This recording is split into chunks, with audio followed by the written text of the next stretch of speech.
If you find you're unsettled listening today, reach out to a trusted friend or go to tradespodcast.com and click on resources. We are men in the trades, forging health in the drug poisoning crisis. This is Off the Clock Toolbox Talk. Karen and Daniel here today. Our steering committee of Men in the Trades said they wanted to hear more about other guys' journeys and what worked for them. So let's jump right into Trevor's story. Okay, so we're here with Trevor Botkin today. And Trevor, do you want to just tell us a little bit about who you are and where you're coming from? Yeah, so Trevor Botkin, I grew up, born in Vancouver, grew up in southern Vancouver Island.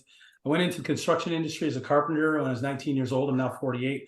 I've spent 20 some odd years, 27 years, 8 years in the construction industry, journeyman carpenter, became a framing foreman at 25, started my own business at 29, did that for about 6 years, came out of that, became a superintendent, and I've pretty much filled the superintendent space until about 4 years ago, where I started actually working for a local charity here in Victoria. I'm happy to do it. I'm proud to be in this space now where I'm comfortable with myself and where I don't hold any shame over this stuff anymore. And I keep getting called to sit for these and I'm happy to do it, but I'm like, and I've tried to bring other people in, and just there's a lot, right? There's a lot of stigma and to worry, and not just on construction sites in general, but in public still, right? Yeah. Oh, so much.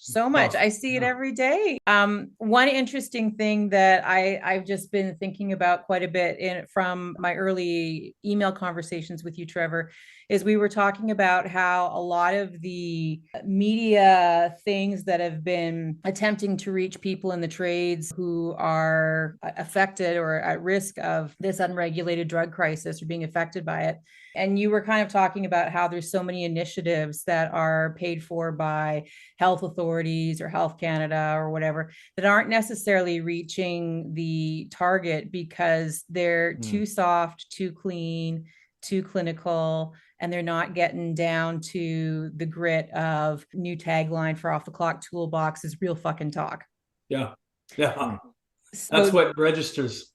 Yeah, to expand on that, I don't. I just want to be clear. Like, if somebody's out there and their intention is to make a difference and save people, I'm in. Yeah, totally agree with what they're doing. On the other side, you're not gonna scare a lot of these men and women out of anything. If you were where I was at, I think I did an interview a long time ago. If you had your stuff tested and it came back with fentanyl in it, would you not have used it? Absolutely, I would have.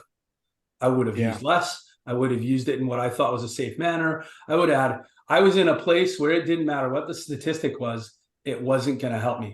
I was just very deep into just a very challenging space in my addiction. And so I think, when we're talking to men and women out in the trades, and in this instance, I think particularly it's men that are passing away rather tragically. We're talking about men that are using alone. Obviously, they're dying with no help. There's something going off. There's a toxic drug supply there. There's some catalyst. We're not talking about job site injuries. We're not talking about job site accidents. We're not talking about using at work. We're talking about why are they dying in such high numbers outside of work? Like, why are men from the trades, skilled trades in construction and transport, I believe, why are they so highly representative in overdose deaths, whether it's toxic or otherwise? That's the nut to crack. And for me, what it boils down to, is just this thing. We just internalize everything. right. For me, I was really embarrassed. I had a lot of shame around who I was, the fact that I had this double life. I was one person on a job site. I leave and I was a completely different other person. For a long time, I didn't think I had a problem. I thought I was just like everybody else I knew that used.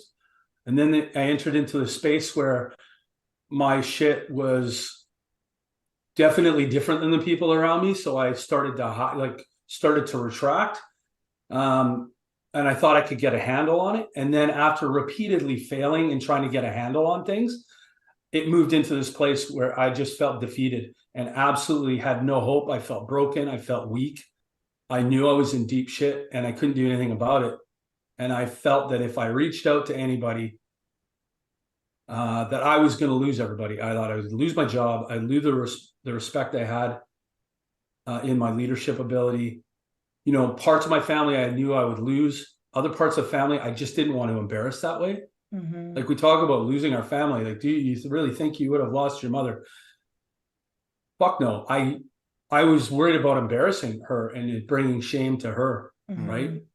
Mhm. So it's a complex issue. And when we look at, I empathize with some of the supports that are being put together right now, because they do have to walk a line, right? They have stakeholders to be cognizant of. They have to mind their language. They have to, and all that is going to still serve a purpose, which is bringing this attention to light. Whether it's on the employer side, bringing them into a conversation that they're willing to they're comfortable to stick at the table, and changing that sort of that culture around substance use for men in construction. But also it'll, I hope that it will, capture a few people that are open to hearing that, or initiate, it'll lead to this conversation we're having today, where somebody might say, fuck, I know exactly what that guy's talking about. Mhm. Yeah. Hey, Trevor, one of the things I'm hearing in your story is a little about you seem to have really high ability to function and kind of maintain outward appearances, let's say, while you're going through that your addiction struggle. And I'm just wondering if you can elaborate on how that kind of double life, I guess you might call it, worked for you and worked against you, perhaps. Yeah. Well, I'll give you a great example. So, whatever. I had a, I think I'm not abnormal. I'm not unlike a lot of drug users, and then and definitely, and we had rules around it, right? We'd only use on weekends. We'd only, and then that turned into, well, it's Thursday night's kind of a weekend, and I can't get my shit together on Sunday, so I might not be very presentable on Monday. Mhm. And so it starts to bleed over, and then finally it blows up into something else. So there's patterns I was in.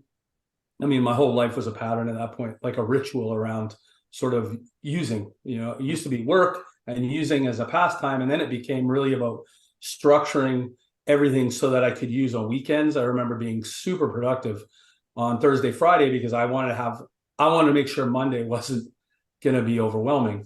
Yeah. And so crossing all my T's, dotting all my I's. I like the term open secret, right? Like, a nudge, wink, we all know what we're doing on the weekend, because a lot of us are doing it together. And then as I transitioned into kind of a darker and darker place, and I've seen this with other people, I've been there with other people that are kind of becoming the weak link, and they're starting to get in their shit. And the conversation with the guys is, hey, like, get your shit together, because they don't want it coming down on them.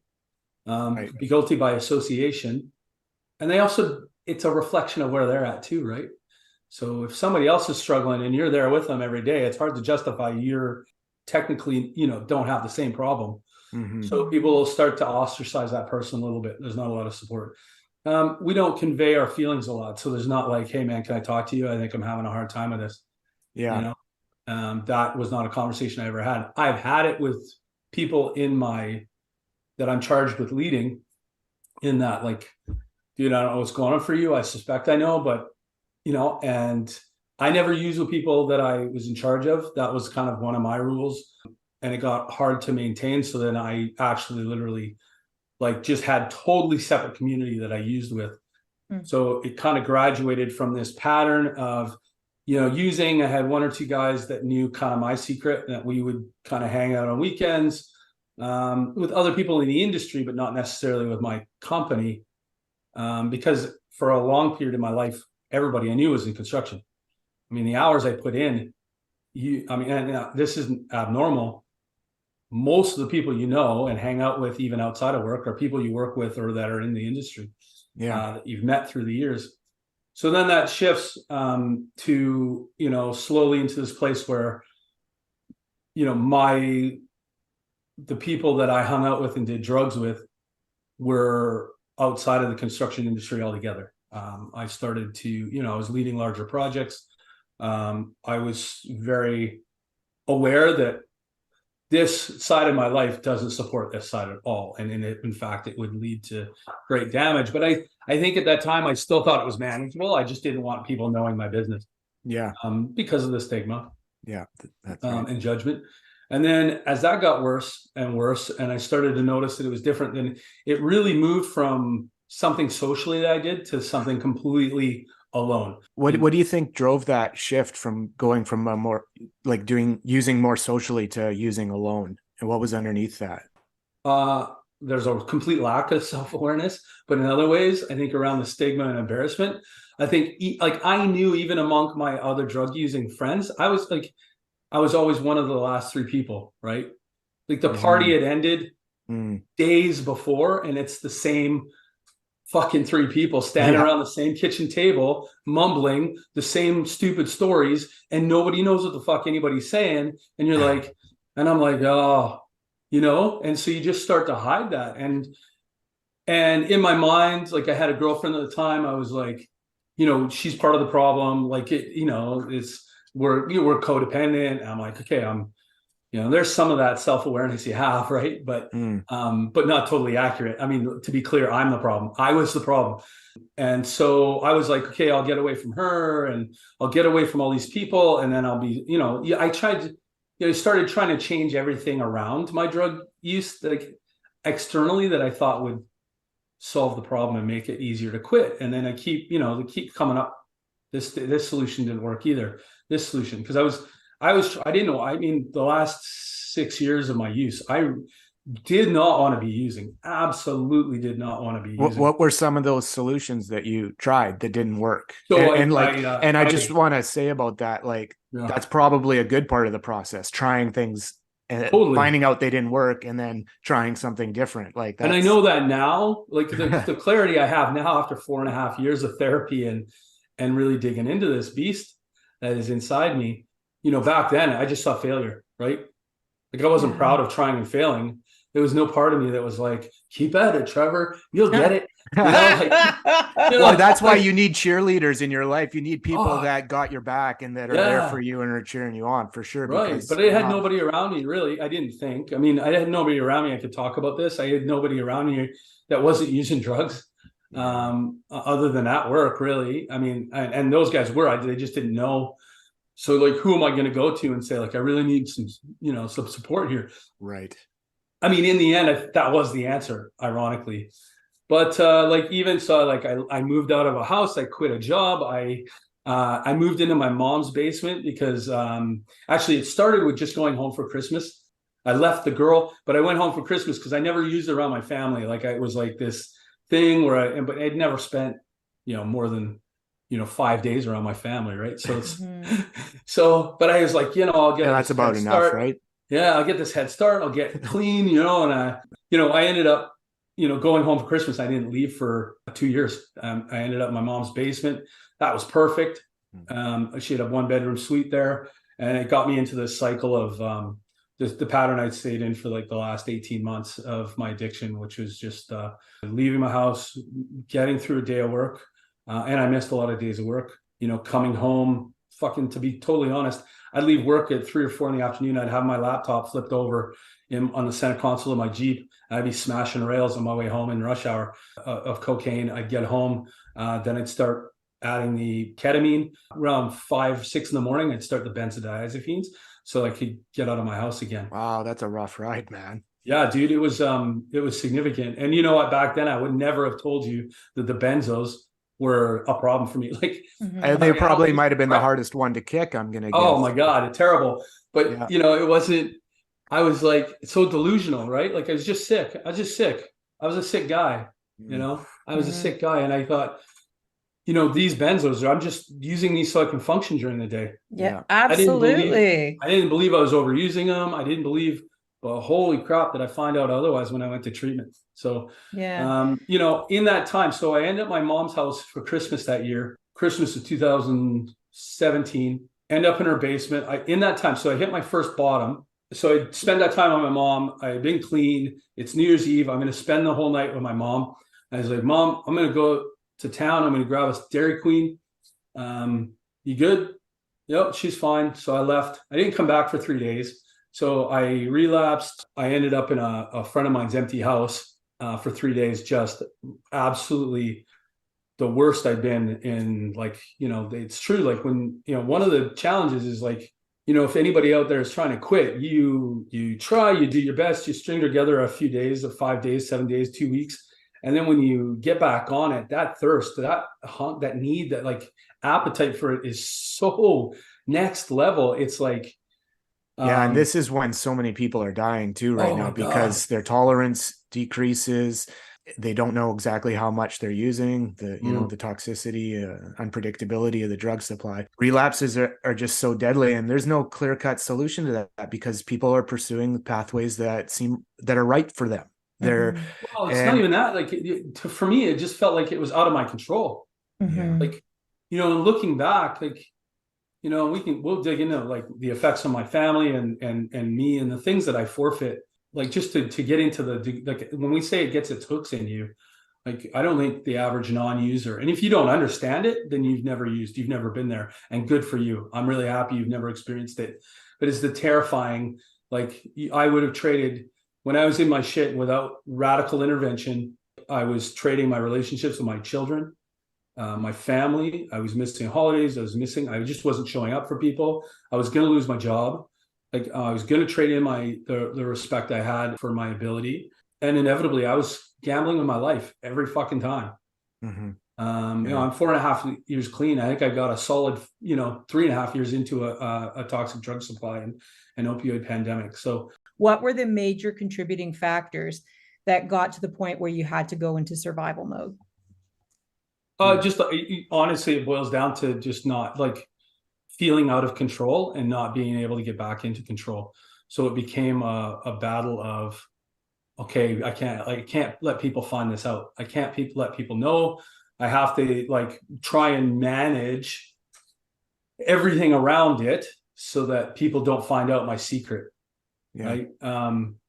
And what were the things that you didn't feel in control of? Like, My I'm youth. just thinking, is the schedule too much? Is, maintaining your relationship with your kids and a partner, is that too much? Like what? Financial pressures. Yeah. Yeah. Well, yeah, my financial. Yeah. Which is true for everybody right now. Yeah. Like Well, everybody and it in doesn't help when like I don't know a fucking single North addict that America saves right money. now. Yeah, well, I mean, I know in my addiction, was shocked to discover afterwards. Retrospect, looking back, is always so helpful. How much the financial burden was driving the continuation of my addiction. Let's say I was severely in debt, and was barely chipping away at the interest, and so just digging a bigger hole every single month, and came out of addiction, finally was able to resolve that issue, actually went through bankruptcy in order to repair it, and the weight that came off my shoulders, and the moment of clarity that I had when I didn't have that burden, it was like this sudden light bulb of awareness that thing was crushing me, and part of a massive driver in continuing. Yeah, absolutely. And I don't know, I got to be honest, the average listener may not like this. They were a medicine for me. Like the drugs really helped me for all the challenges I was dealing emotionally and mentally, and the trauma, like, and whether it's self-induced or not, I don't give a shit to even talk about. Like it's trauma, and I have to deal with it, and I had no healthy place to deal with it. So financially, here we are. I'm 4.5 years clean now. I went into an organized payment of debt about 6 months after I got out of treatment. It was like, I think, like I relate to what Daniel was saying. There was such an overwhelming sense of like, like to just know that I had to make that payment, and that my phone wasn't ringing all the time. By the end of this year, I finished paying off all that debt. And by the end of this year, I finished off paying all my arrears to maintenance enforcement for my youngest daughter, which I'm super proud of. But in that moment, I'm chasing myself. Like I'm trying to run away from myself and this feeling that I don't belong in this world. I'm ashamed of who I am. I've stigmatized myself as a construction worker. Like I'm just a lowly framer, right. And who am I? So that's led me to being in a place where as a superintendent, I'm sitting at tables with people that have college educations, and I'm diminishing my value there. And really, like, it was a very uncomfortable place for me to be. I grew up not really fitting in. And when I came into the construction industry, I felt immediately like I was among my people. And so for many years before I was in leadership, I was in a space I was super comfortable in, super confident in. I worked hard, so I had the respect of the people around me. I think I've got a good sense of humor. And so two things started happening. I have a hard time saying no because I'm the guy that gets things done. Mm-hmm. I have almost like a spiteful energy when it comes to problems and problem clients or challenges. I'm like, no, we'll fucking get it done. Yeah. We'll fucking get it done. Gives you purpose. Yeah, that's my purpose. That's what I believe I'm here to do is fix things, right? So the irony is I couldn't fix myself. So really what happened is about 12 years ago, I really felt at the time like my whole life was problems. Like whether it was my own or dealing with other people's, I felt like I was inevitably going to collapse.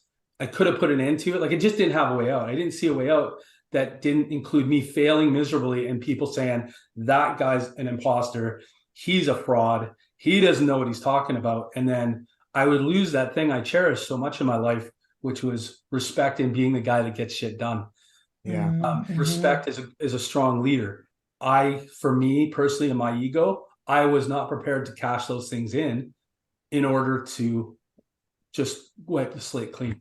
Yeah. I kept burying myself. And inevitably my drug use is going through the roof. I'm absolutely failing at things because I'm not functioning properly. I have no awareness around that. I don't know what is me just being broken and this narrative in my mind that I'm a failure and that I've been fooling people my whole life and that people hate me and they're just being polite and putting up with me. And what part is the drugs and the symptoms and the, oh yeah. Right. So I don't know what that is. And I'm like, of course, the drugs are the only thing I have. Imagine for 2 minutes, like you're living in that much anxiety and imagine in a single line of cocaine, you feel like you got it. That is a euphoria. That is such a rapid de-escalation of the emotions inside of me. It's effective. It works. It fucking works. And yeah, it doesn't work for long. Temporary. But imagine being in a place where you'll take 24 hours of further misery to have fucking 45 minutes of peace inside of you. Yeah. Thinking that you can give yourself a pep talk. Well, we're hitting on something here that's really important and that I really like that you're bringing up, because this idea of substances, the drug addiction, serving a purpose. And while you use the word medicine, and I mean, there's a lot of different ways we can look at it, but it's helping an individual cope. And I think I had a very simplistic, perhaps, way of thinking about addiction during my early years in it. I thought really the problem was the drugs. Stop taking the drugs, the problem goes away. And there was very little understanding that actually, no, the drugs really aren't the problem. Right now, they're actually acting as a solution to a problem. I just don't get it. I don't even really know how to articulate what that problem is, which is really, it's in my heart and mind. And yeah. And I'm speaking through, like I said, the clarity of 4.5 years of treatment. So, and therapy. So back then, yeah, I just was like, before I got to know it, like feeling the drugs were a problem, I felt the drugs were the solution for sure. Like I was like, fuck, I just got to get out and do a couple lines. I wasn't seeing negative impacts in my life, not necessarily. Yeah. I thought they were two separate issues. And then as it wasn't, like I kind of joke, nobody knows they have a problem until they try and quit and can't. And that's what started to repeatedly happen. I was like, oh, these are getting carried away. I used it on Wednesday night. That's against my rules. I gotta no more using on Wednesday nights. And then the next Wednesday night, you're high, and Tuesday night. And I'm like, okay, now I know the drugs are a problem and I can't fucking quit doing them. I'm just like terrified now. Like I've got nothing. It just feels like the whole world was just starting to close in on me. What was playing in your mind when you were stuck in that place and you feel hopeless? Like, how do you climb out of that pit of darkness? And I felt weak. I felt very, like I had been a leader in construction, but I was also kind of a leader. I was kind of that dad figure in my drug use community. And, I was supposed to be the guy I had my shit together. People would comment on it. Like I really admire how you can keep the two things separate. And you just, I'm like, oh yeah, I got my shit together. And, it was this whole thing, right? So when you build that image around yourself, it gets really, really challenging to like that was my ego. That's why I thought people liked me, if they did at all. Like I was, and I came up not being treated well by my contemporaries in school and being a very awkward young man. But we have all these people coming into the industry that are, I think, carrying more than the average share of baggage in a lot of instances. And we're not wired or programmed in the industry to like seek help and talk to people and talk about our emotions and get help. We're like, yeah, you toughen up, you suck it up, you get on site. I'm really proud of it. And I'm proud of the men and women that go out there every day and grind it out in the heat and the cold, and they lift the heavy shit and they pack the heavy shit and they cut themselves, scrape themselves, blow their backs out. Like, come on. I grew up with a father who was a police officer, and he set the bar high as far as what being a man and showing up in the community is about. He's a very community-minded person, did a lot of stuff outside of his work. And I was supposed to go to university, and I decided I didn't want to. I was sick of school, and I just really felt at home on construction sites. I grew up on a farm. My dad, I have anything you want in life, son, as long as you work hard for it. There's no problem in life you can't solve by being at work every day. This is the stuff that got hammered into me when I was a teenager, and I'd be hungover in the morning after going out. He would wake me up at 7 a.m. and just make me dig a hole to fill it back in again. Right? Like, it was tough. It was tough. You work for it. And I really admire, I still do admire my father. But it took me a lot of therapy to find out, like, oh, is there some trauma there, Trevor? Yeah, there's some trauma there, right? And he came by it honestly. That's the way he was raised. He's a Saskatchewan farm boy. Yeah. But even my mother, like, I love her to death, but and I'm guilty of the same thing still as I'm sitting here. There's nobody in my life who wouldn't say I'm on a workaholic. Question for you. What do you think is underneath that workaholic thing? Because, like, I know for me, it was connected to trying to prove that I'm not the failure that I believed I was. Yes. And that seems like such a common theme for so many people. That's underneath this outward facade that we put on, we look like we have it together, but we believe we're worthless pieces of shit. Oh yeah. If I was secure, like even sitting here today, if I was 100% secure of myself and okay, I'd be like, yeah, I can't make it. No, I can't help you with that. No.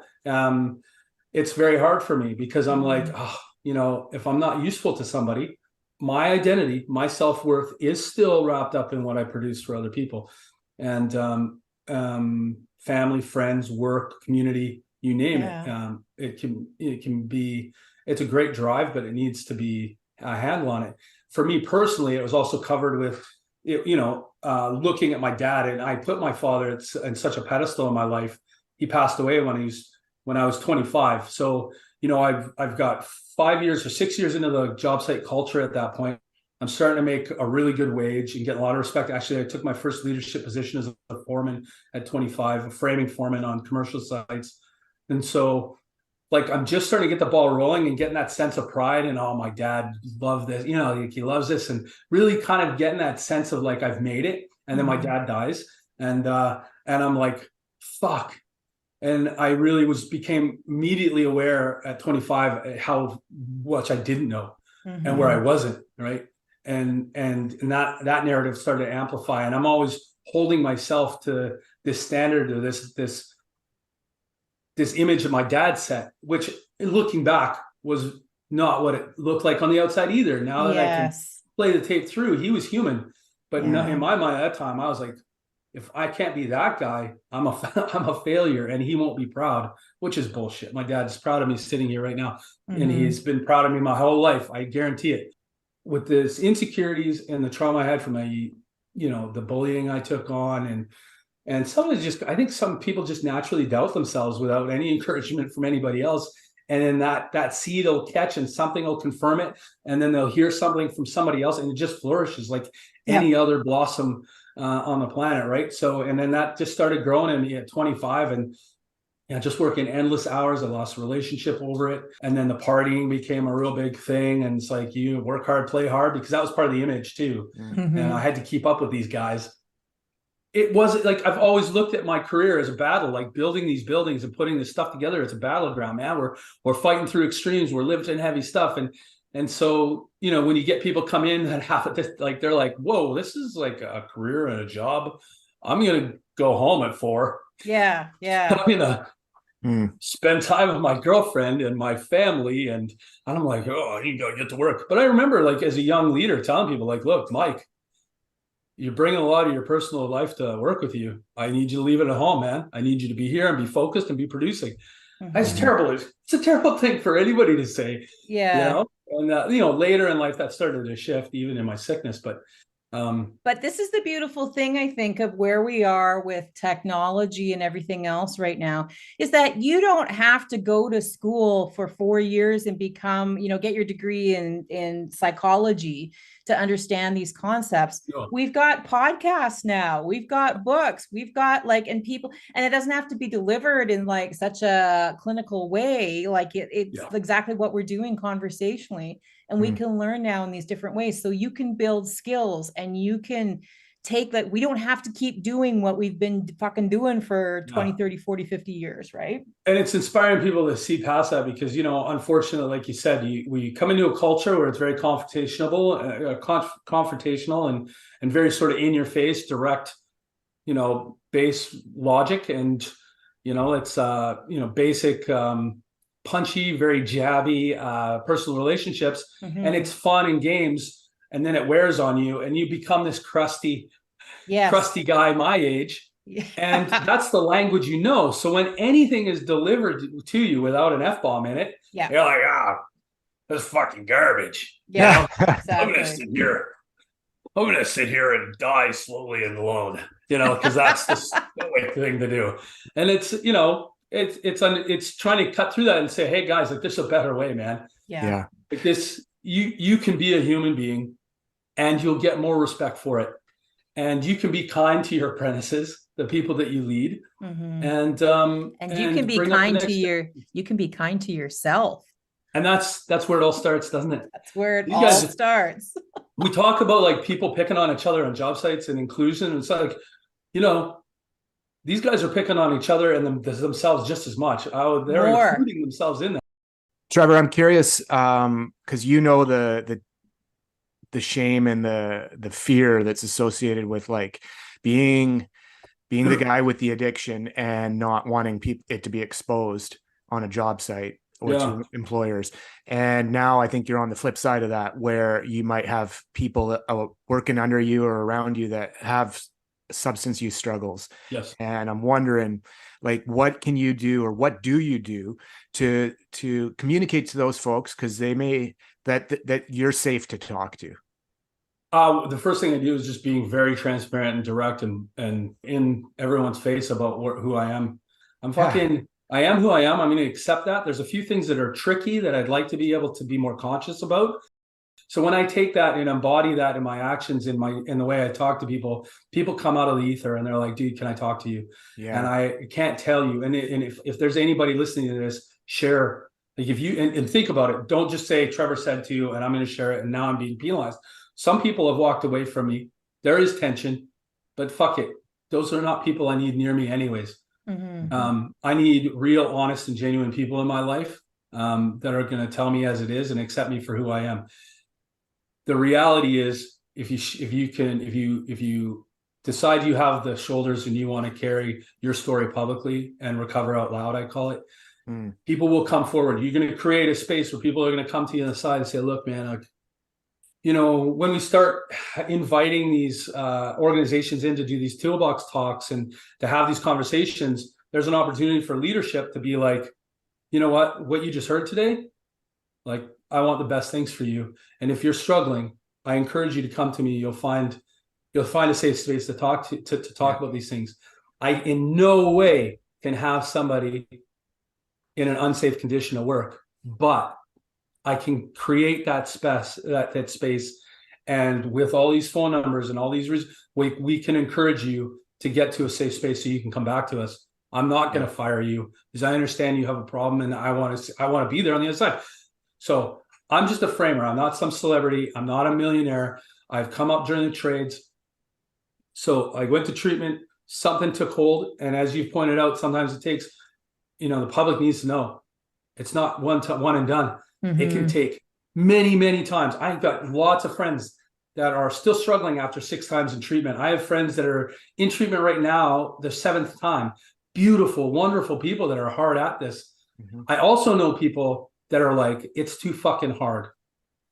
And what I know about those persons, they are also beautiful and they deserve not to die. And that's what harm reduction's for. The hole wasn't dug in a day, and you didn't pull yourself out in Yeah. a day either. And these great accomplishments took time. Yeah. And I think that sometimes in addiction, I know I felt this tremendous pressure and burden to get it all together tomorrow. You know, And if I can't, I'm a failure. yes. And it's like, we need to celebrate incremental change. And if that for some people looks like, hey, even just reducing your use, because the idea to jump into total abstinence, it seems overwhelming, then great. Like, that's a step forward. Yeah. The minute I forgave myself, I was able to stand up on my 2 feet, take responsibility for who I was and the way I was living, and start to finish and fix these things. And I'll tell you, my daughters, the most important people in my life, aren't going to tell you that they think it was selfish that I forgive myself. They're certainly happy I can come out with a smile on my face and we can talk about these things, and I'm not in a mess of tears begging for forgiveness all the time, because they see it in my actions. They see it that I come to visit them now. And when they come to visit me, I don't have to cancel because I'm in a basement high as fuck. Right? So it's, you know, when we talked about that financial burden, I chart like how, like my cell phone bill is like one of these things that I'm like, fucking, I got my bill the other day. It was negative $100.44. I'm like, yeah, fucking right. You know, I'm 98% effective in getting my garbage to the corner on garbage day, and 97% effective in following it up on Tuesday, every second Tuesday, get my recycling to curb. You would not believe how much solace I take in that now. Like, and you know, before, life was all these grand, big gestures and huge, important things that need to be done. And now I'm like, fuck, I get my garbage out to the curb on Monday and I'm like, attaboy. You know, if construction workers, these guys, I tell you, we all think we're so tough, but why are we dying? So why are we dying off the job site? If you're so tough, and if you're so tough, why can't you talk about your feelings? Why is it so tough to confide in somebody as a man, to listen to somebody else and give them safe? And honestly, I think men talking about their feelings probably would find more audience than they fear they would. It starts with you. You know, you got to be the one. I mean, you can't always wait on someone else to start it. So just go for it. And if you're in a position where other people are asking you, are you okay? You're probably in a tough spot. People will find out over time that you're a more vulnerability is strength, and it's a weird thing because it's counterintuitive, right? I saw Brene Brown gave this example once. Is like we watch people share their challenges and their stories of overcoming obstacles in life, and we sit in the audience and we look up to this person and we're like, oh my God, that's so inspiring, what an amazing person. But we will not give ourselves that same credit. And so I tell people that I work with in early recovery, and I say don't forget to sit and look in the mirror and tell yourself your own story in the third person. Tell yourself your own story, and then try not to be proud of that person. But you need to start stepping outside of yourself and looking at yourself objectively rather than intellectually or with your emotions, and just say, holy fuck. Yeah. What could I have done? And that comes back to what you're saying earlier about, like, there's no awareness that you're like trying. Why are you not proud that you're trying? Yeah. Like, you're trying to change your life. You're trying to change your circumstance. You're trying. You're not going to be successful all at once. But why can't we start with being proud of just fucking taking the first step? And then take this first step 20 times. Treat the journey like it's a learning experience. It's not a series of failures and victories. It's a learning journey. Thank you so much, Trevor. That was really great. Yeah. Anything you need, let me know. Happy to be of service. 4 years ago, where I started actually working for a local charity here in Victoria. Hero Work is a charity that renovates other charities. So if you imagine extreme home makeover, we do that, but for another charity. So we'll go in with thousands of volunteers and sponsors and donors, and we'll completely reimagine their space so that they can help more people in a better way with greater outcomes for many, many years to come. Awesome. We'll put a link to Hero Work in the show notes as well, so people can go check that out. Yeah, victoria.herowork.com. This has been a Fraser House Society project, hosted by Daniel Snyder, co-hosted and produced by Karen Jansen, managed by Delan Young, from the traditional, ancestral, and unceded territory of the Coast Salish peoples. Production of this material has been made in part through a financial contribution of Health Canada. The views expressed herein do not necessarily reflect the views of Health Canada or Fraser House Society. The content of this podcast is conversation between people with living experience and should not be taken as professional advice. Special thanks to Off the Clock Toolbox Talk supporters victoria.herowork.com and thetailgatetoolkit.ca. Help save lives! Go to tradespodcast.com to find tools and tips to promote the podcast on your site with minimal stressors. Like us on socials and follow us on your preferred podcast platform so that you get notified when new episodes are released. Send us constructive feedback in any form you'd like. tradespodcast@gmail.com. Help us, help you.